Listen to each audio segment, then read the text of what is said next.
This podcast is brought to you by Craft Beer and Brewing Magazine for those that love to make and drink great beer. Learn more online or subscribe at beerandbrewing.com or find us on social media at Craft Beer Brew.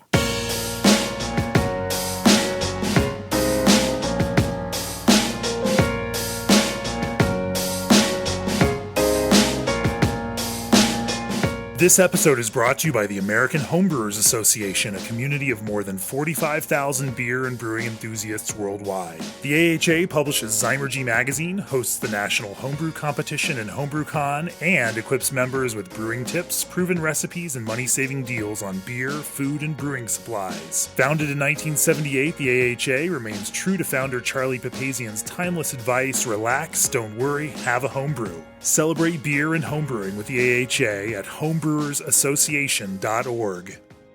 Welcome to the Craft Beer and Brewing Podcast. I'm your host, co-founder and editorial director of Craft Beer and Brewing Magazine, Jamie Bogner. My guest on the podcast today is Mike Saboe of Toppling Goliath Brewery in Decorah, Iowa. Welcome to the podcast, Mike.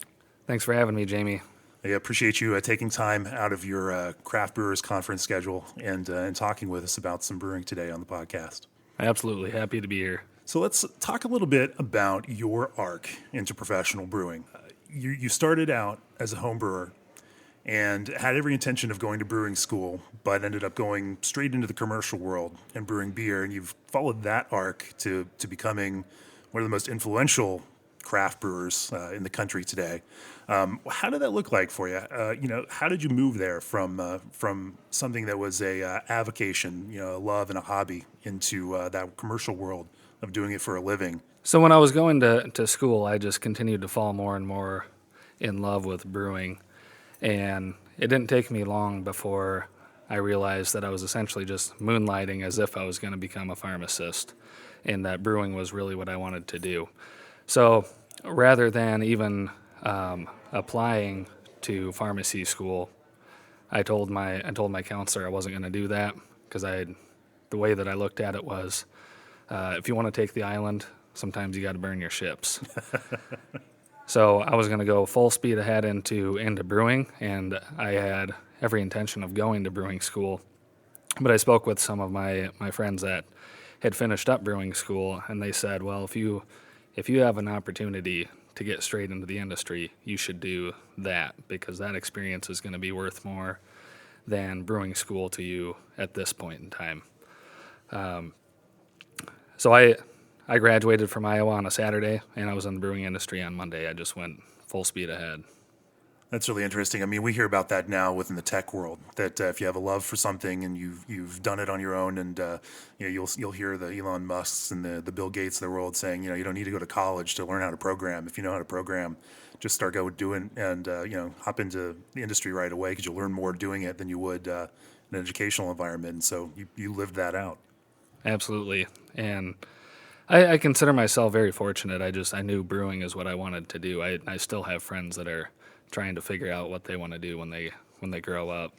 Some of your beers that you still brew today, got their foundations back in your homebrew days. Tell me about some of that evolution. How did you take those recipes from those early days and into a commercial world at one brewery and then another brewery, and continue to iterate upon those? Well, in the early days of brewing, I spent the majority of my weekends just tweaking different ingredients. It was actually, I think, one of the more profound things that I had read. It was an article with Tommy Arthur, and he was talking about a Belgian double that he had made, and he was speaking rather eloquently on the reason behind particular percentages of the grains. I think it had 8 or 9 different malts. And it was at that point in time that it dawned on me that the only way I will be able to speak about it that way is to experience it. So there's no shortcut. You just have to dive right in. Yeah. And then get that experience yourself. So early on, I just did more and more experimentation. And when you say experimentation, are you basically brewing a base recipe and then just changing out variables within that to see what those ingredients, how those impacted the final product? Yes, absolutely. And then even as particular batches started to have an appropriate pathway, I would still push things beyond the limit, even if you had at that point what would be considered a good beer. Yeah. To really understand the outer boundaries, you had to push it too far. I speak about it this way: if you're going to try to make the perfect piece of toast, you're going to end up burning a lot of bread along the way. Sure. And so it's really that mentality that that I took to all of the homebrew batches I did. Yeah. And less so on the commercial scale. I mean, by the time you're doing commercial, you don't like to size burn a lot of toast when you're doing it 20 barrels at a time. No, that's a little too much. Yep. What were some of the what beers did you use as that kind of canvas to test with? There were specific styles of beer that you found highlighted some of these ingredient impacts. Yeah, there were four main beer styles that I'd focused on. One of those was pale ales, IPAs. It was also imperial stouts. It was German style Hefeweizen, and it was also traditional lambic style beer. And so, if you're talking more along the lines of a German style Hefeweizen or lambic, when it comes to those styles of beer, I keep my techniques rather traditional. I don't deviate a whole lot. But when it came to imperial stouts and hoppy beers, I felt it was more important to throw large portions of the book out the window. So one of the things that hits me is that, you're homebrewing in the mid 2000s. It's a very different world in terms of ingredients at that point. Citra hops weren't even commercial. They weren't available on the market at that point when you were brewing, and those are all 2010-ish commercial releases. So that had to be an interesting and different approach, and your use of ingredients has had to kind of evolve over that time too, huh? Yeah. So nowadays, when we have things like Citra and Mosaic, those are pretty fun and exciting hops to use on their own, and to some extent with blending as well. But prior to those hop varieties becoming available commercially, hop blending was a much bigger thing. Yeah. There wasn't necessarily a hop that the overall oil composition just came together in such a beautiful way as, say, Citra, as Citra was when that was first introduced. Malts have also, changed and become more modified and become more specialized and more developed, and at the same time also, more is available now, in terms to build beers off of. How's your approach on that changed over that kind of time? So I have a tendency to still like using the same base malts, and it's not always the same. Right. Different beers have different combinations, but as far as differences in modification, I've also noticed some differences in friability. So that can have an effect on our lautering performance. Mm-hmm. That tends to get into a little bit more boring talk, but it's interesting to me all the same. Sure. From my perspective, one of the big things that you've done in the way that your beers have influenced the overall beer market is that approach to mouthfeel. That your beers have such a silky and smooth mouthfeel. They are thick. They are chewy in a large regard, and have in a lot of ways changed consumer expectations around the entire style of imperial stout. Earlier in my venture into beer brewing, I would try many different stouts, and I often found myself disappointed. I just felt like the pH was off, the mouthfeel was off. It wasn't fitting of what was described. So it's trying to have a beer fit a particular experience. And you would read on the label something like a vanilla porter, and that just, your mind immediately starts to think about what the best version of that would taste like. And you think silky smooth, and it should have some nice creamy vanilla. And the majority of the time when I tried those, it wasn't. It was a dry beer with a little bit of vanilla extract type of character, and I didn't really like drinking it. So I wouldn't. Your mind starts to think, how could this beer really satiate me, and how could it satisfy this experience? And that's a creamy beer. And so when it came to bigger barrel-aged beers, I found it was better to look at what you want the end result to be and start to work backwards. Okay, if you're going to be aging it in a barrel for a long time, you have to factor that barrel aging into your upstream processes, because it's going to alter and affect your mouthfeel and your flavor. So I felt the common flaw, at least what took away from barrel-aged beers for me, is oftentimes it felt like the barrel was just an afterthought. There was you'd take an otherwise good beer and just put it in a barrel, and then what came out was less than what it was before. But if you reverse engineer that, even if you have the same basic construction of the beer, but you alter some of your other parameters, then you can still end up having that final result become a better beer than what it would have otherwise. What are some of those parameters that you shift for those barrel-aged beers? So the base beer that we end up putting into the barrels, that's not a beer that I would prefer to ever release in that form, because it would be considered off balance at that point. There's adjustments to bitterness, and our hot side technique is altered because we know that batch is going to barrels. Yeah. So if we were to take a very similar base recipe and re-alter some of those hot side processes, then it might be something we'd be willing to release. But sure, truthfully, that base beer is on an entirely different trajectory because of the barrel variable, the time that it's aging, and perhaps any other ingredients that will be added in along the way. So what does that time in the barrel do to a stout? What are some of those parameters that change over the 6 or 12 or 18 or 24 months that beer sits in the barrel? For us, we've tried different barrels almost every month is what we have tried, and there's not much value in trying anything under 6 months in barrels. So you sample as your beer is in a barrel about every month to see. Okay. We have done that at certain points in time, we don't do much of that. There's not much value added in sampling prior to 6 months in the barrel. Not with the way we construct our beers. Sure. I mean, it's just not worth doing.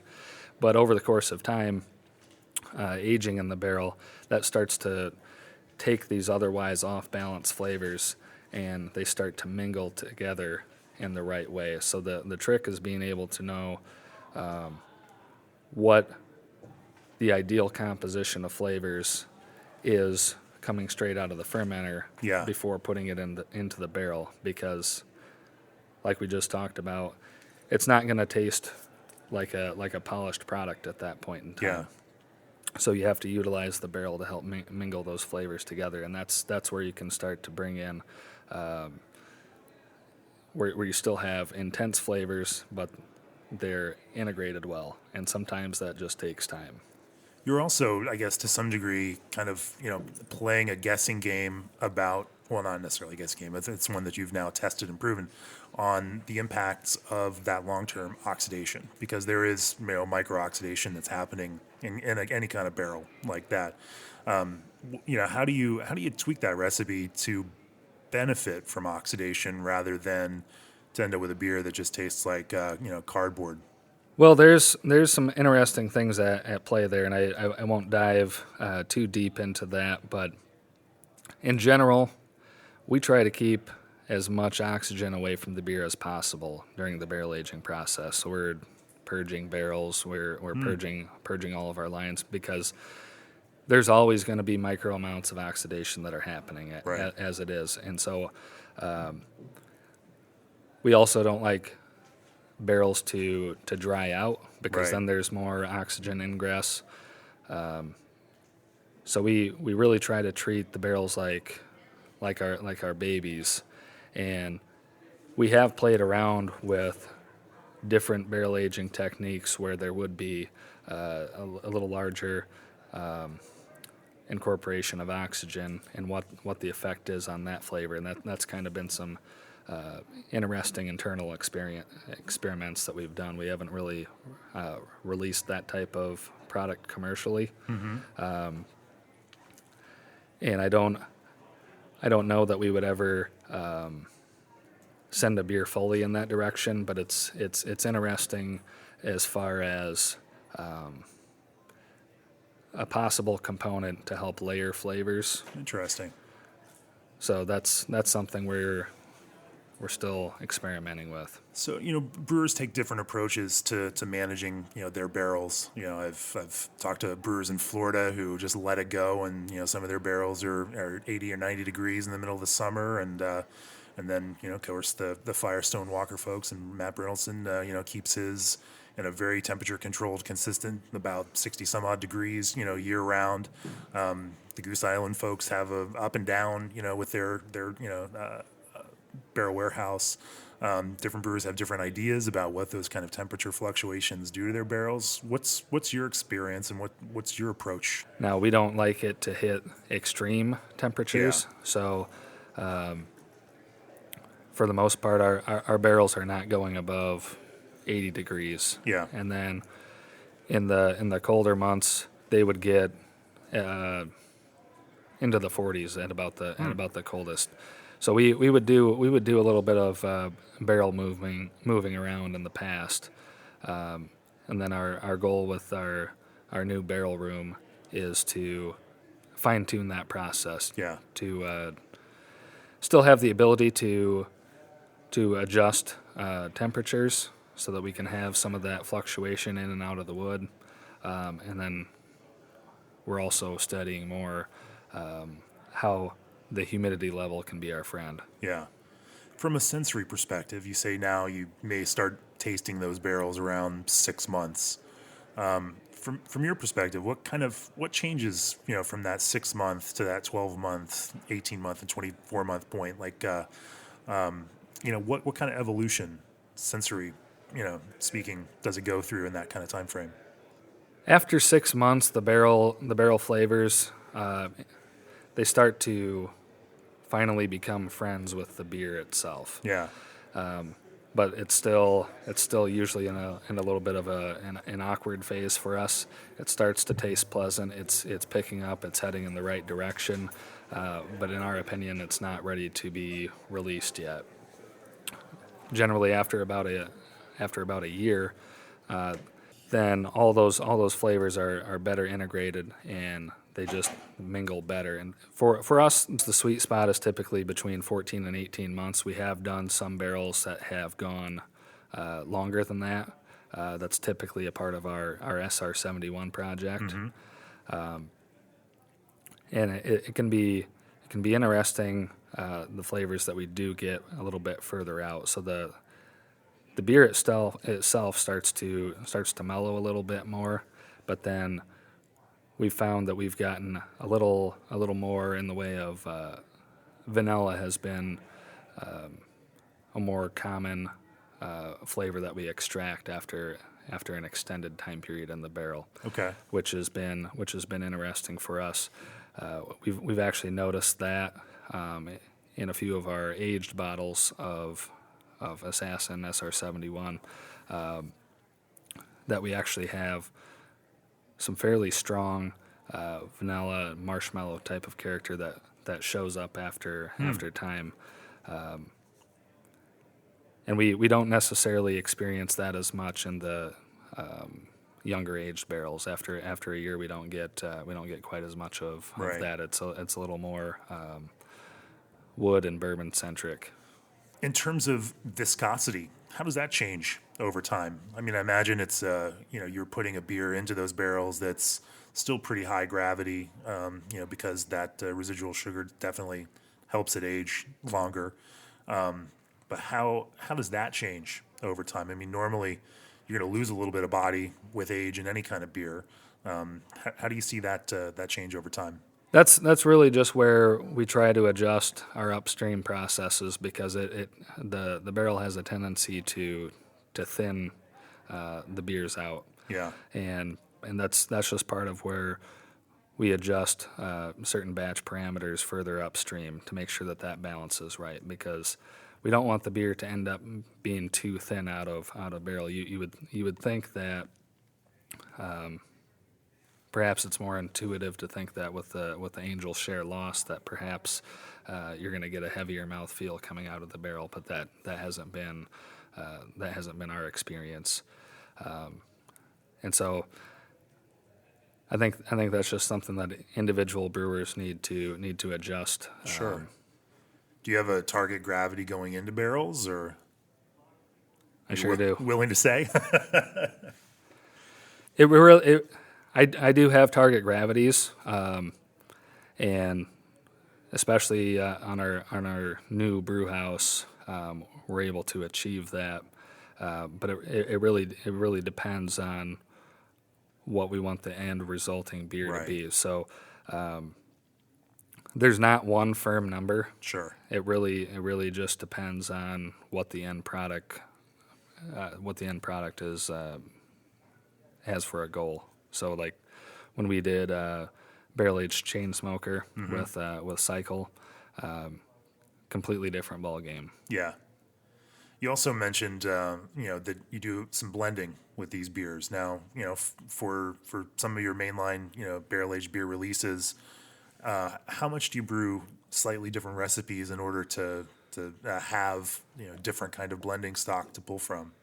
That's definitely a part of our process because we take somewhat of a distiller's approach, where we fill up a large amount of barrels and we let them age in our warehouse. And when we go through and we sample barrels, I have more of a database where I keep track of individuals' notes. We have right now still a small crew that helps select barrels Yeah. and record their thoughts. So we take that and we try to blend the appropriate barrels that are, number one, ready, and number two, they fit the brand, the overall brand target. Yeah. So just like a distillery would select particular aged barrels and barrels that fit the overall flavor profile for brand X, we do a similar type of process with our barrels.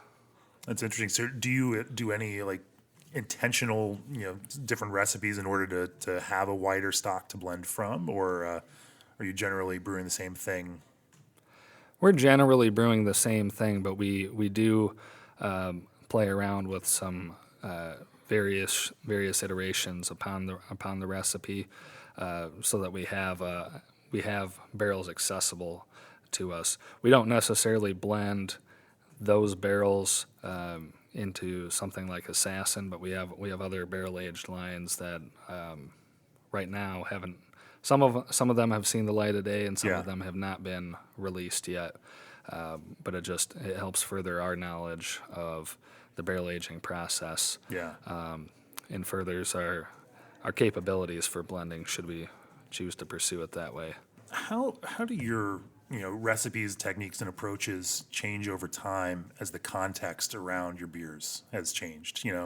When you came out with some of these barrel aged beers in the early 20 teens, they were absolutely revolutionary and game changing. But then other brewers start to produce similar beers, and from a consumer perspective, what's once seemed like this thing, the context changes, and so their perceptions of these things change.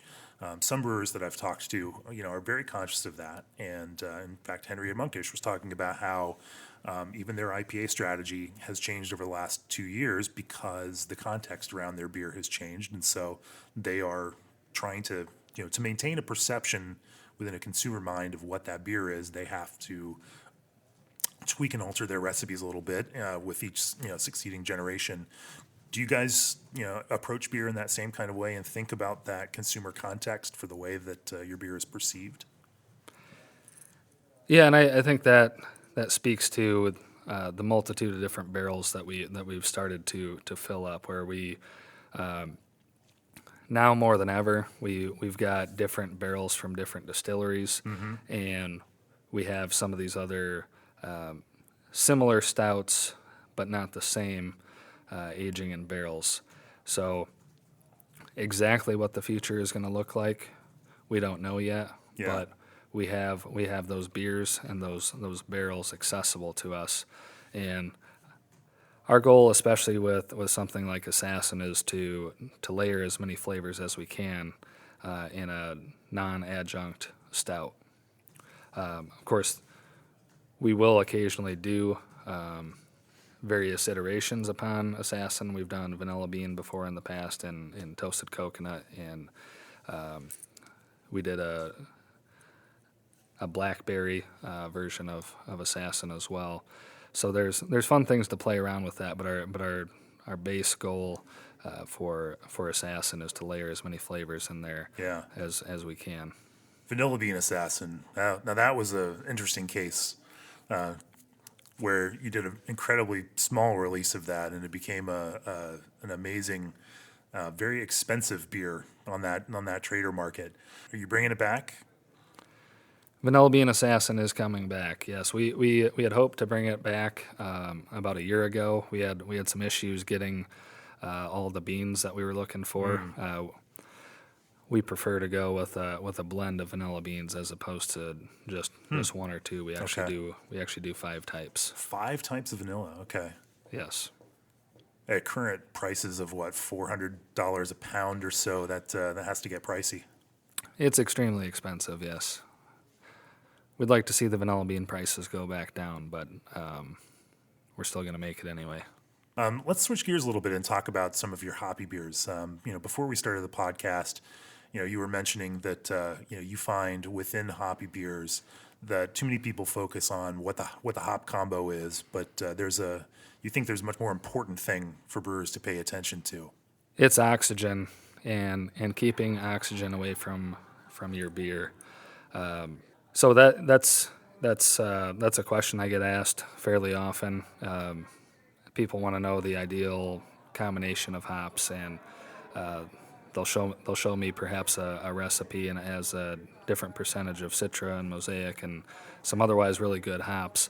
But if they don't have their cold side, their cellar techniques down, then it really doesn't matter what combination of hops they're using is, because oxygen is just going to kill that batch of beer. So we are very meticulous about our process within the brewery.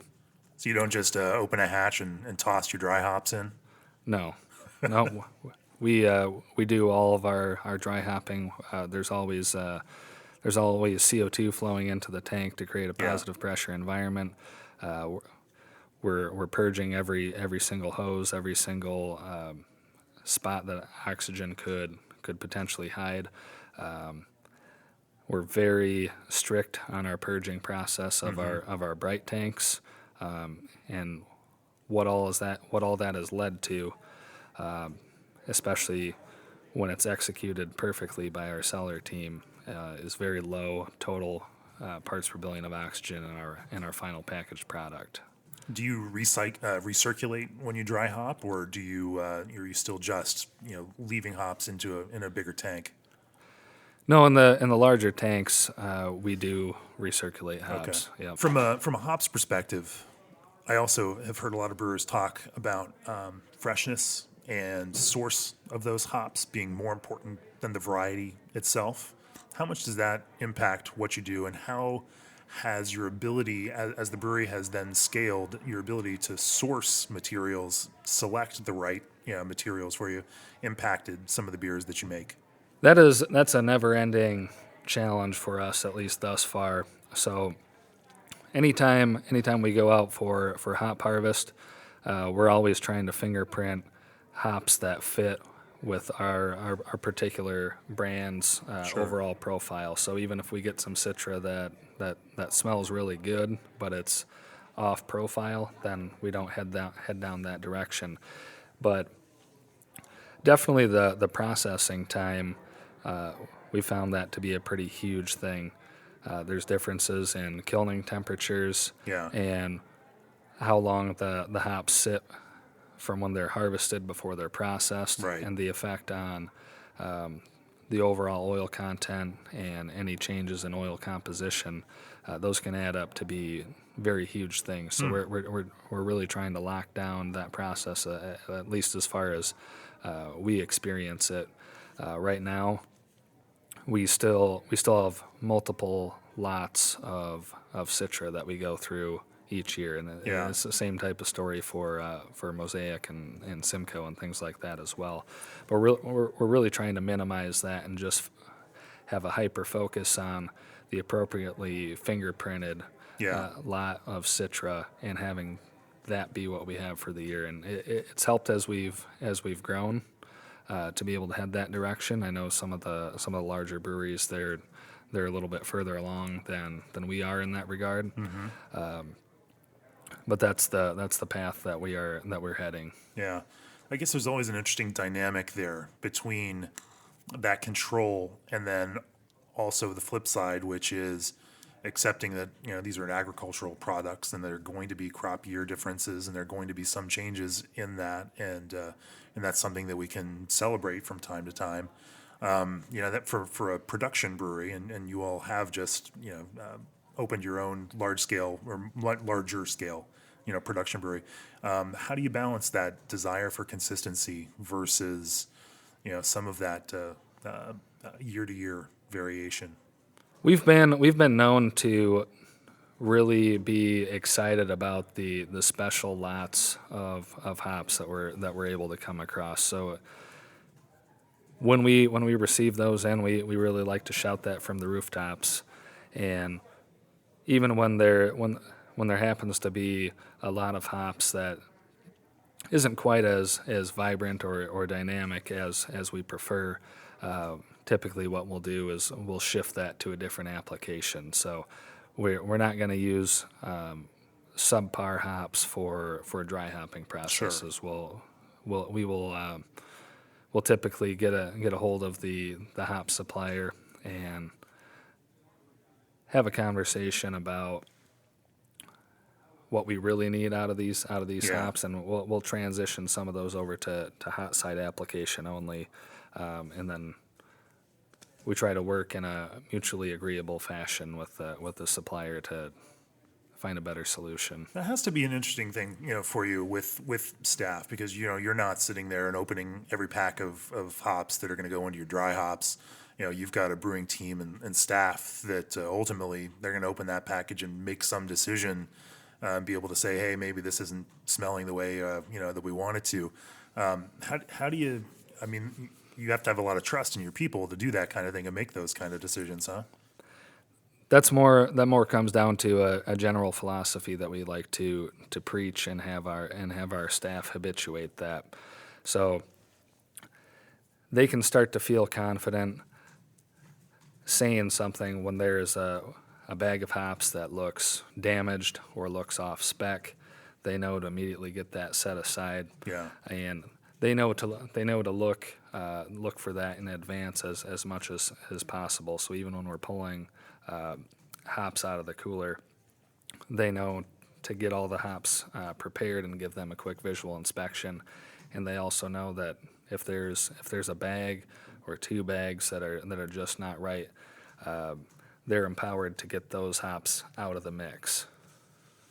Yeah. And there's got to be a fair amount of training. I know you're pretty much a perfectionist. What do your staff have to deal with, from your perspective, and learning how to make some of those decisions? I think patience is a key thing.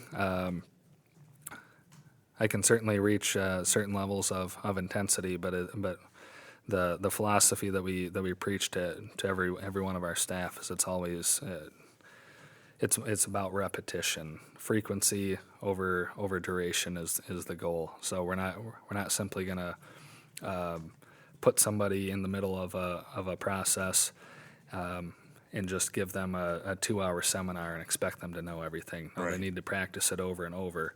So that's part of that habituation until the TG philosophy becomes their habit. And another one of those is we try to always have our staff do anything that they can to set each other up for success. That leads to a positive, productive cycle or spiral, as opposed to the alternative where, well, that guy didn't put those buckets away, so maybe I don't do this. So we do a lot of work with general philosophy, and luckily we have a staff that just they thrive off of that. So when you started at Toppling Goliath, you were a pretty small pub brewery, turning out, hundreds of barrels, maybe 1,000, barrels a year. And you have now built a, 50,000 square foot production brewery in Iowa, to bring, to scale up that production. Talk to me a little bit about, the challenge, that you all have faced in taking those recipes that worked on a small scale and making them in batches large enough to satisfy some of the demand for you guys in the upper Midwest. Right now, I actually feel significantly happier being on our new 100-barrel brew house, just simply because every single parameter gets defined in a certain way. And so a general operator is not going to be capable of adjusting mash temperatures, mash duration, anything like that. So we can really lock in our overall fermentability and the consistency of our work. So from a hot side perspective, I really prefer that as opposed to even our 30-barrel brew house. So Sure. Our 30-barrel brew house, it was a 4-vessel brew house, and it performed very well for us. But I definitely prefer the control that we have on the 100-barrel more so than the 30. And the 10-barrel, that was just a really fun brew house to Yeah. brew on. That I consider that to be my baby, because that was just a 2-vessel pub-style brew house, Yeah. diverter panel on the front. A lot of fun. Everything was very manual with that. Right. But any time you can just minimize the opportunity for error, then we start to feel better about that. For sure. So what else has that larger, approach and brew house allowed you, to control? I imagine that's also maybe improved some of your packaging approach. And if oxygen is a big issue for you, then that has to be a big boon. Yeah, that's been huge on the packaging side as well. But I might take a step back just into the cellar. What we experienced right away when we were transitioning to our 200-barrel tanks, our yeast would still perform the same in terms of its expressive character, but its flocculation rate changed, and so that was something that we had to move very quickly to address, because we had a few batches of beer where yeast flocculated out quicker and more drastically than we were used to seeing it perform. Yeah. I mean, you're talking brewing these batches of beer on 60-barrel fermenters, and by the time we scaled it up to 200 barrels, Yeah. it just performed a little bit differently. We can't have that hazy beer be clear, Mike. That's right. But the haze is back, so Okay. so we got that issue resolved. But then our packaging line, our goal is to transition quite a few more brands to cans by the end of this year. It's just it's a more efficient and it's a better process for us. Our canning line, it does 250 cans per minute, extremely low in terms of oxygen pickup, and it's by far our preferred method of packaging over the 22-ounce bottles. So Yeah. right now it's really a matter of we still have some brands that are scheduled to go into the 22-ounce bottles as we get the artwork approved for transitioning some of the other brands to cans. I mean, what we have coming up for cans is going to be King Sue, Fire Skulls and Money, Sosis. We're going to do the Pseudo Sue variants, and we're going to start to incorporate some of the more popular bomber brands into cans. And that's something that we're really excited to do by the end of the year. So as you scale these up, I mean, there's an interesting challenge of taking these beers that are hazy and hop forward, and maintaining that kind of haze within the package format, and then especially through a kind of distribution channel. A lot of the breweries that make these sell them straight out of the brewery, and they're consumed within 2 or 3 weeks. Hopefully they're consumed within that time. How do you guys make these last through some of that distribution that you push them out into? So that's keeping oxygen removed from the process. We also have a tendency to design the beers where we've made some process changes where the flavors start to really mingle and hit their prime actually 1 to 2 weeks after their packaging date. Interesting. We've just always looked at the distributor as something that we had to factor in as an offset. Even when we've been at our best getting beers out to distribution, it's still 2 to 3 days later. Mm-hmm. And oftentimes people might not be drinking that beer until the weekend. So you're looking at a minimum of a week offset at a minimum. So you've designed these beers then, as you're saying, to hit their prime, not right when they're canned, but a week or 2 weeks after that, knowing that that's when your consumer is going to drink the beer. Yes, that's correct. Just the process of getting the beer through the distribution channels, we've just factored that 1 to 2 week offset into our process, so that everything's coming together how we really want people to experience the beer when they do see it on the shelf. So we're less concerned with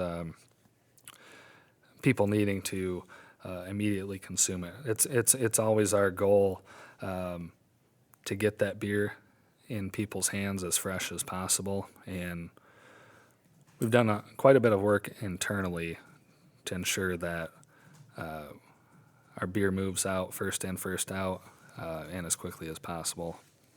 What's the thing that gets you most excited about going into work, and what are you most thrilled about being able to do now in the next year or 2 years with Toppling Goliath? Well, right now we have our staff really becoming used to and familiar with the new brew house, the new cellar, new packaging line area, and so what we have next on the docket is we're going to be putting up a second building that'll be out back from our new production facility, and that's where the 10-barrel brew house is going to go, and that's where that's going to reside. So as we continue to smooth out any of the kinks that we have over the next 6 to 8 months, next year we're planning on having this new building up, putting the 10-barrel brew house in there. That's our opportunity to dive into some more experimental beers, and some of that will end up being some mixed fermentation beers that'll be traditional lambic-inspired beers. I've wanted to commercially do a turbid mash for as long as I've been brewing, but we didn't want to incorporate any of those brewing styles or any of those bugs to our production facility. Sure. So 8 or 9 years later, you come full circle and you get back to making some of those same styles that you started homebrewing back in the early days. Yep, that's correct, and that's the exciting thing for me. It's nice that we have this great team around us, and they just really know what to do, and that allows us to get back into a creative mode and get back into experimentation. So that's what's really fun, because we just haven't had the opportunity to do as much of that as we have wanted over the past 5-6 years. Well, we can't wait to taste what you come up with, Mike. Mike, thank you so much for joining us on the Craft Beer and Brewing Podcast. I really appreciate you taking the time. Yeah, thanks again for having me. Of Of course, if you enjoyed listening to the podcast, please subscribe to the podcast. And if you enjoy it, then also subscribe to Craft Beer and Brewing Magazine. You can find us online at beerandbrewing.com. If people want to learn more about Toppling Goliath, where do they go, Mike? They can check us out on our social media platforms, our Facebook page, on Twitter at TG Brews. We have up-to-date information on there. Awesome. Thanks. You bet. This episode has been brought to you by the American Homebrewers Association, the country's only not-for-profit membership organization dedicated to promoting the community of homebrewers and empowering homebrewers to make the best beer in the world. Brew with the AHA at homebrewersassociation.org, and remember, relax, don't worry, have a homebrew. This podcast is brought to you by Craft Beer and Brewing Magazine for those that love to make and drink great beer. Learn more online or subscribe at beerandbrewing.com or find us on social media at Craft Beer Brew.